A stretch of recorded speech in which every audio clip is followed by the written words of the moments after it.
And one of the problems is when they're in school and they've gone back to school, then they have to find their own place to live because it's not a dormitory at the school. So they get a place, they either rent a room or they walk really long distances or whatever. Well, since it's not really part of the school and it doesn't have anybody like looking after them, then they either A, are molested or abducted on the way back and forth to school, or worse, they'll rent a room and then they end up pregnant again.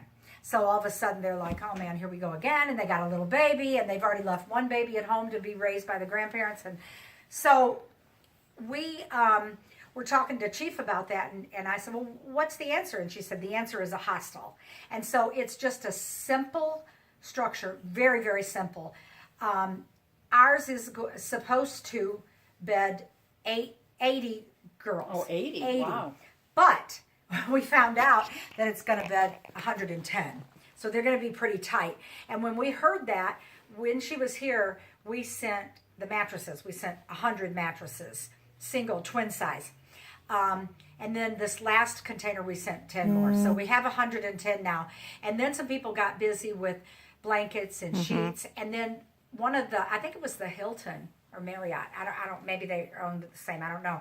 But they donated all kinds, like 200 pillows. Oh, and these nice. girls have never had a pillow in their life. Oh. So it's so awesome. It's so, so cool.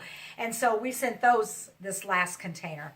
So when we go in May, we're actually raising money right now for the bunk beds. And they'll have two girls on a bunk bed, one up, one down. And when we're there, we've already contracted locals to make them. Okay.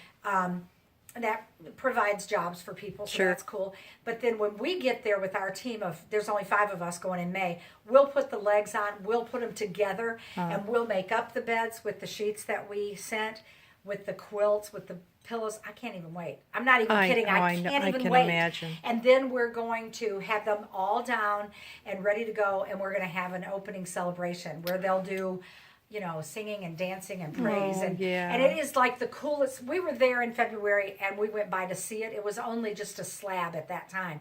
Now it's built clear to the roof. So it will be finished in May. It's very cool. And fairly close to the school. So it's actually just outside of the gates. The school is in, and it has like a protection, a wall. And right outside is so the land where and of course they donated the land. We don't pay for land. We never pay for land. We really think that if we're going to raise the money to do something like that, then their part has to be the land. And they actually, it's part of our agreement. I guess it's the strict side of me, but they have to donate 25% of the something that they can do that doesn't cost them money. For instance, the quarry stone. Going and getting like 600 trips of quarry stones and bringing them to the site to make the cement and the mortar. The quarry stones, the pebbles, the water that it takes to mix all this stuff. That's their part. Sweat equity or whatever. Right. It is. Yeah. And you know what? It's so good because all of a sudden it's not ours. We're not coming in and throwing money at them and building this up and we're the big white people that take care of, we're not Santa Claus. We go in there and we say, no, this is a partnership. And the partnership requires you to get your chief to donate this land. And it requires you to organize these people in your village to bring these things. And it comes to it lowers the price by 25%, which is awesome.